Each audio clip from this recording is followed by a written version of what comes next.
Hi,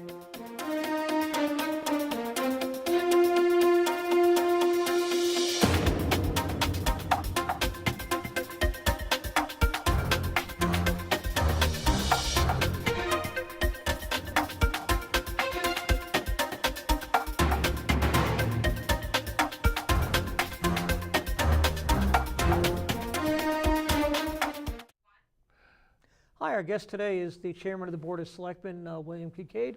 Will, thanks for being with us. Welcome. Thank you guys for having me again. And we wanted to do a end of the calendar year update Okay. on a couple of things. First and foremost is the theoretical acquisition date for the Milford Water Company was December 31st, but that's not going to happen, is it?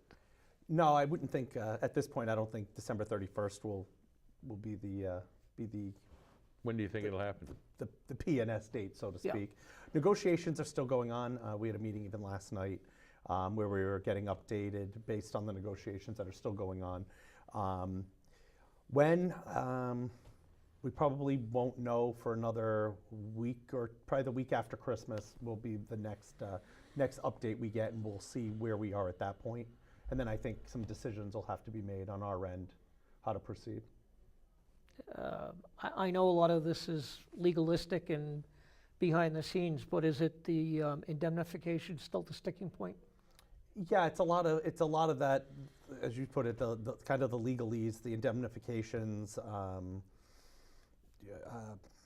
What I'm trying to think of some of the other terminology, but it's the insurances. Well, it's yeah, the I mean, indemnifications. I was reading, as you know, the gas plant on National Street was bought recently, and well, I was reading about their upgrade they're doing.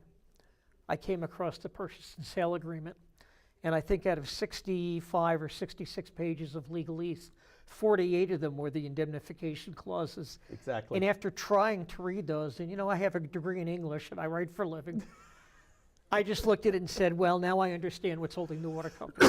Excuse me. Yeah, and I think that's it. You know, there's a bunch of lawyers on all sides: the water company, the stockholders, the town of Milford. But it's still going to happen. Oh yeah, I do believe that will happen. It will move forward. You know, there's two paths. I mean, we're doing a stock purchase now. You know, would that change to a straight asset purchase? Would we go if things do stall?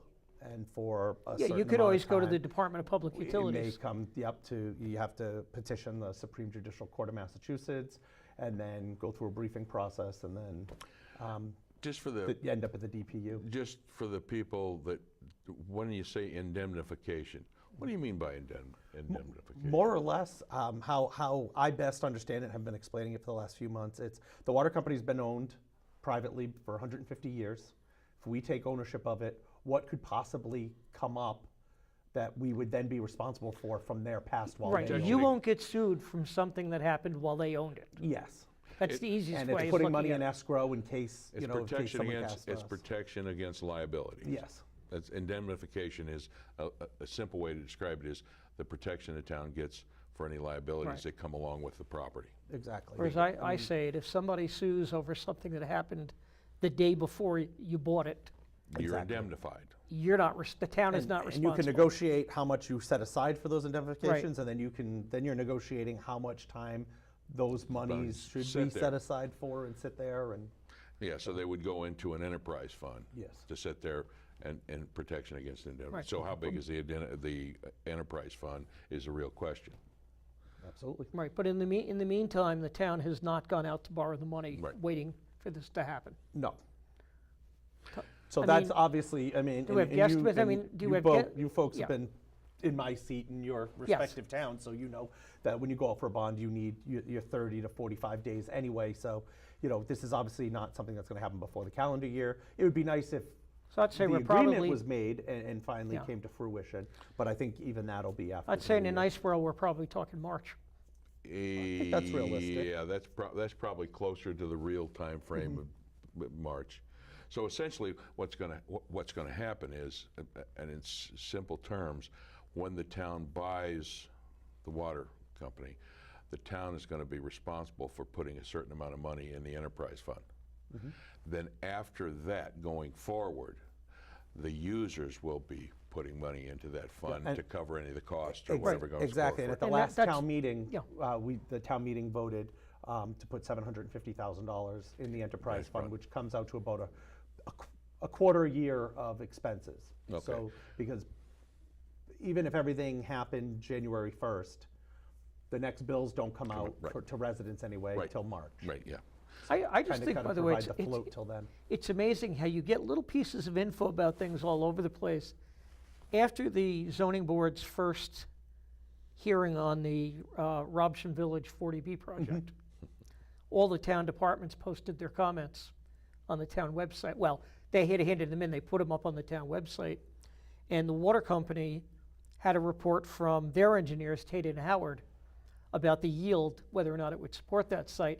But it also did like 20-year yield figures for the water company. So it's just interesting now that there were questions going on during the water company acquisition about would there be enough water in the future? And it Yes. seems engineers have already looked at that, and you can find that under the Robson Village thing. So it's just interesting that if you read all the documents, you can always find out little interesting Absolutely. tidbits. Even going back to when the casino was Yeah, possible yes. and what the water company had to say. I and still have everything every there. document saved on my computer. That's really, and most people don't understand the limitations the town has relative to a 40B project. Yes. The only people that really have any impact on a 40B project is the zoning board of appeals.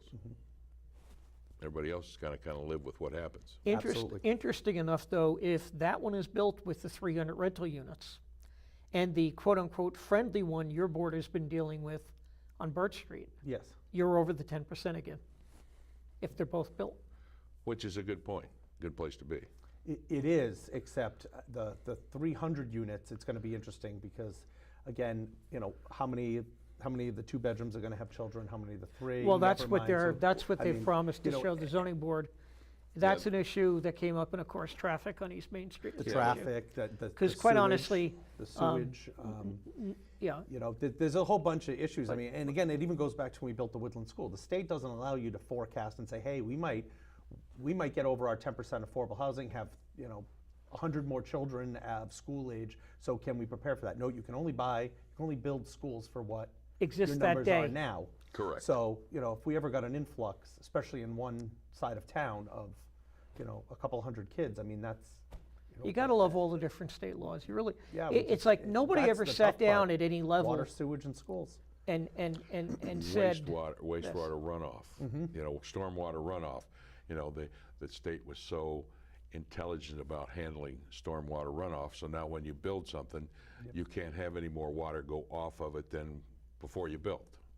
So how do you figure that out? I mean, And that's what even this development and, you know, between the runoff and the, you know, if they'd have to put a substation in for pumping just to get Well, they out want their own- there, they want but their now own they're- treatment plant. Exactly, and that's where I was going, that now they're presenting that they'll have their own.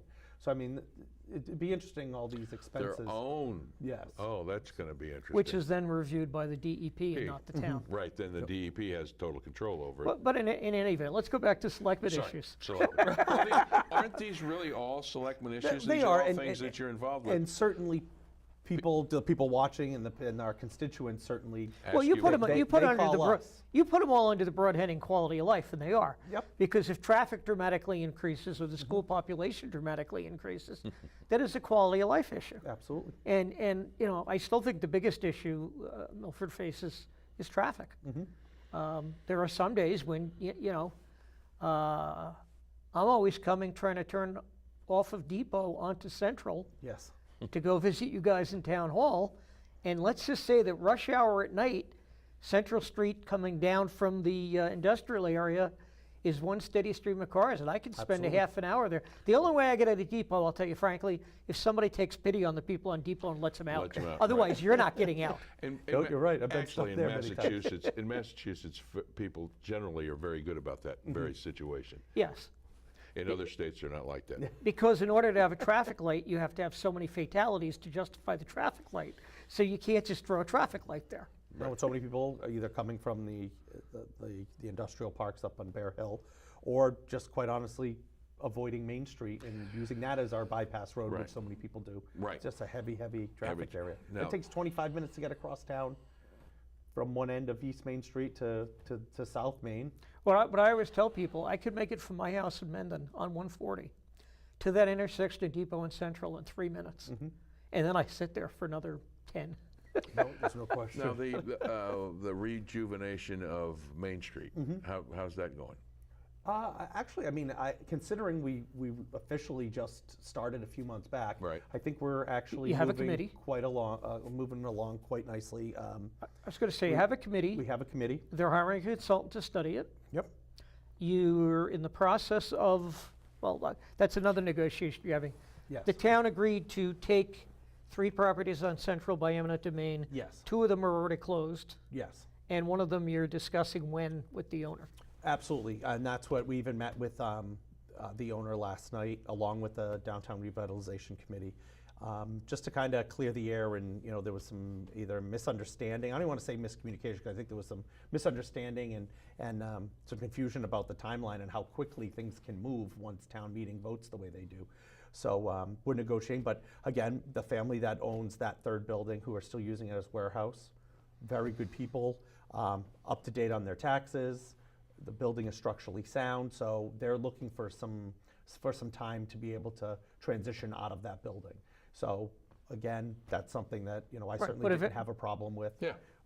Right, Again, but- if the taxes weren't paid or they were a bad neighbor, that'd be one thing. Different story. That's not the case. So they've been in business for 70 years, and we just want to make sure that we're doing. I mean, town meeting voted and almost unanimously for those properties. So we're they gonna did move offer to sell forward. it. But I'm sorry. They were willing to, Yes, that's Give it what up. was negotiated between, or what was presented to us between the downtown committee and the 3 Right, they owners just want being more time. approached. So, yes. yeah, so. Well, a transition is going to take time, so Yep. that makes sense. And as long as they're doing but it under their own discretion, it makes sense. Yeah, I was going to say, the town will own that property, unlike where Archer Rubber was, which a lot of people think you can just wish what goes in Archer Rubber. Right. But that's still owned by the whoever owns Archer Rubber. And And they have yet to clean it up, so. they haven't cleaned it up, and is that a registered brownfield? No, I think I'm not sure if it's a registered brownfield. I know obviously they had to do all the coring and all the testing, because we even brought that up at our meetings that we wanted to know where they were with that. I do think it will end up a clean site. Oh, well, that's good. Based on all the work they're doing, but it's certainly not finished yet cosmetically. No, they took the building down and they stopped. Yeah, and they dug up a lot of the slab. Right, to go under it and probably do the core test. I imagine that's what happened. So it's certainly it's not right, a but you finished can't- lot yet. But people need to understand, there's no town board that can wave a magic wand and Nope. say, put this there because it's still privately owned. Exactly. Correct. Okay. And again, even with learning all this, about the eminent domain, and even though, the owners were willing to sell by taking it by eminent domain, it was the cleanest way of clearing the title. And as soon as you bring the eminent domain paperwork into the registrar's office in Worcester, and they stamp it, the town owns it. It's 30 days, it's there, it's ours. Yeah. We cut the check, and that's the way it goes. It moves very quickly, which surprises me, because so much of government and those old, takes we're dealing forever. with laws that are hundreds of years old, and the eminent domain, though, that as soon as town meeting, they vote for it, it's done. And again, those 2 owners, you gave them the check and they, Absolutely. so, And those were the 2 buildings that we were most concerned about. The ones Obviously, falling They down. were literally falling down. The roof was collapsed. Central Street has been making a rejuvenation of its own, and that's. But the town can only take for open space or for parking. So I mean, those are the only 2 reasons that you can legally take for eminent domain. So that's where we went, and that's where we're going. I don't know if you've been reading the Milford Facebook group lately. There's a gentleman who's been posting interesting things, like looking at buildings and saying, it would be really great if this went there, really great if that went there. I think today's posting was, what should go on Main Street? Which Yeah, is I actually saw that. which is interesting, because you really get a lot of good answers that save the downtown committee a lot of work if you just read them. No, absolutely. And those are the conversations that I know I've been having with people for the last 2 or 3 years. Because even before the Downtown Revitalization Committee was actually formed, you know, we all have friends elsewhere. We have friends in Marlboro, we have friends in Hudson, and we're asking because their main streets have just It's thriving. different, just yeah. thriving and come back. And it's funny, all of them say you have to have, people think you have to have parking last. You have to have parking first. First, people won't come unless they can park the car. Well, You got it. And then the other one is either a pub, a brewery, a Movie bar, theater. restaurant. That is what brings the foot traffic. I always say when State Theater got torn down, that killed downtown. Well, there's a couple things that have done that too. There's you can't have a bar or any serving of alcohol within a certain distance of churches, and so there are, you know, every time a building opens up, there's a church that goes in it, which eliminates the amount of, you know, and that goes. And nobody these days is going to open a restaurant if they can't serve alcohol, really. Oh, absolutely not. So what happens is, by the nature of the places that are there, it limits the places that can come there. So that's kind of an interesting dilemma. No, it is, and I think these are the things well- that we, you know, whether, you know, again, through variances, through bylaw changes, whatever we need to get to. I mean, all that's going to take more time. Right. I think at first we just have to give whatever, we have to have a place for people to park. We have to, I mean, this board anyway has said repeatedly, I mean, Kevin, you're at every meeting, that, you know, we will incentivize, we will talk about. Even the ones where you supposedly discuss things not in public, I'm there.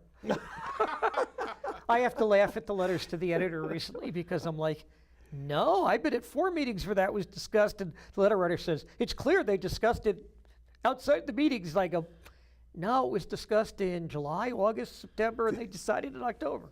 So, sorry about that, but yes, I am at all the meetings. No, well, well, I just think that we're very business friendly. We've incentivized and given tax incremental financing to other companies. I mean, I think we'll, at the very least, listen and be very welcoming to people who want to come. And, you know, I know what the gentleman that you were talking about was talking about the Milford National Bank building. You know, I think he said, why couldn't someone open up a restaurant called The Vault. or the bank or whatever it was? And, you know, and that'd be great. There's Oh, he was pointing to the old Rosenfeld Tire the other day. and Yep, saying, the what about this Rosenfeld building? Tire. I mean, that's a huge building.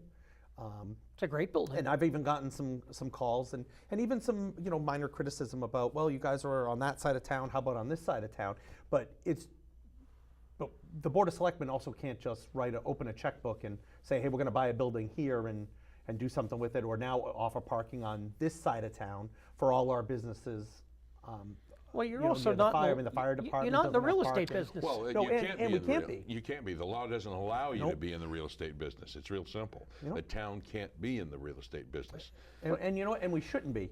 But if that building was for sale at a time when we were going to go to town meeting and it was on the plan and we wanted to move forward and make a pitch that, you know, what could we do on this side of Main Street when we're covering that side of Main Street?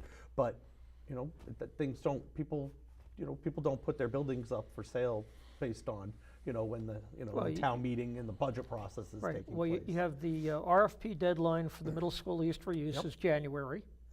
You now have the Tedeschi building right opposite Town Hall is vacant. Oh, right. What's going to happen there? That's going to be interesting. Yeah, but I don't know what the property owner intends there, and that's something after the Right. new year, you know, I'd like to also have a conversation about, because again, But a question I have for you, and I'm going to put you on the spot, is how much does the dual tax rate chase small business off of Main Street? Because the landlords pass that Directly onto the. cost in their rent directly onto tenants. yes. And I mean, you upped it this year from, I mean, it sounds dumb to say, well, 1.54 something to 1.58 isn't a big change, Oh, it is. No, it is. but it is to the guys paying the tax bill. Absolutely.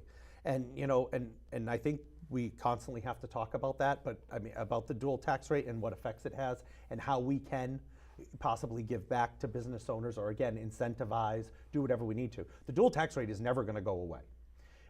Not in the time that I'll be serving, or probably in my lifetime. It because- can't, because you just can't take a homeowner Exactly. paying $5,000 Yep. and suddenly say tomorrow or next year you're going to pay $7,500 Exactly. because we're going back to one rate.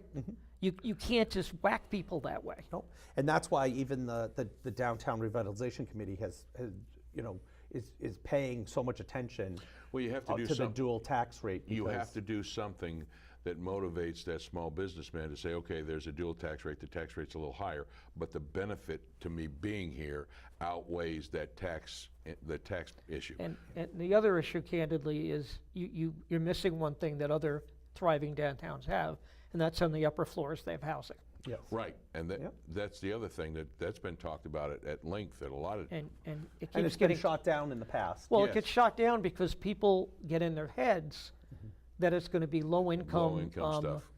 small housing, with just the cost of bringing those buildings up to code and putting in elevators dictates you're It's gonna talking be over high-end. $2,000 a month for a unit.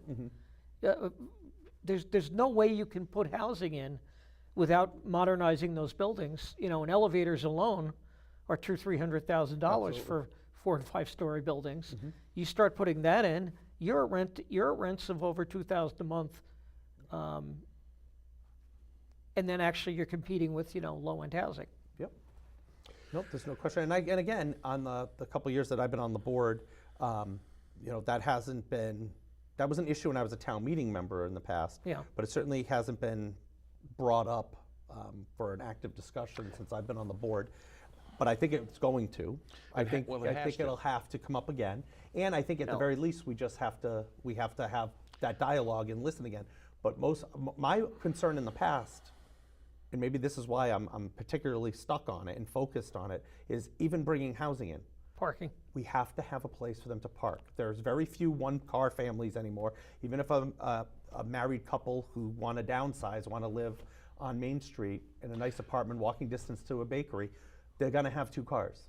That's number one. Number two is there's got to be a broad spectrum of shopping available to those people. There's got to be a small market. There's got to be a nice restaurant for people to go to. There's got to be all those elements for people to want to move to that spot. I mean, quite honestly, beauty shops, banks, and churches don't make it downtown. Right. No, they make it a Saturday, Sunday errand. Correct. That's what it is. And a jewelry store. Yes. Yep. So the dilemma is that the profile of the business that sits on Main Street has to change to some extent, and you can't do that automatically. The Board of Selectmen can't say, okay, from now on this is not going to be a beauty shop, it's got to be thus and so. You can't do that. It's going to have to be zoning issues, and then you're going to have legal issues on whether zoning can do that kind of stuff. Yep, I would imagine. I mean, I think that's why we're trying so hard to talk to the property owners and the landlords on Main Street. Because, I mean, when Natick Mall was built the first time, when I was young, I remember the woman's store and Alpen's and the Tiger Den and all these stores where we shopped. I did my school shopping there. We did everything there. Those all closed. So then we had these massive vacancies on Main Street. Main Street was a ghost town for a while. Now we don't have a problem with vacancies. No. No. And that's what the landlords are telling me. Hey, wait a minute, I'm a happy I camper. have tenants. They're paying the rent, and I don't have a lot of vacancies, but it's trying to attract those other businesses that we're talking about here that bring foot traffic, bring activity at night. Then if you do put housing on Main Street, whether it's any one of the those buildings. guys that have the vacancy, that don't have the vacancy, say that. Okay, but what you can say is if I increase the foot traffic through that building, then your rate of charge, your lease rate can go valuable. up, becomes more valuable. So don't look at your vacancies, look at the value of the property to you, which can be increased by the kind of people you have leasing. So Because commercial values are dictated by the revenues they generate, correct. not just the size of the building. Right. Your house is assessed basically by size and the quality of construction. Commercial property, you go by the size, but also the income generated. So the more income generated, the better the town benefits.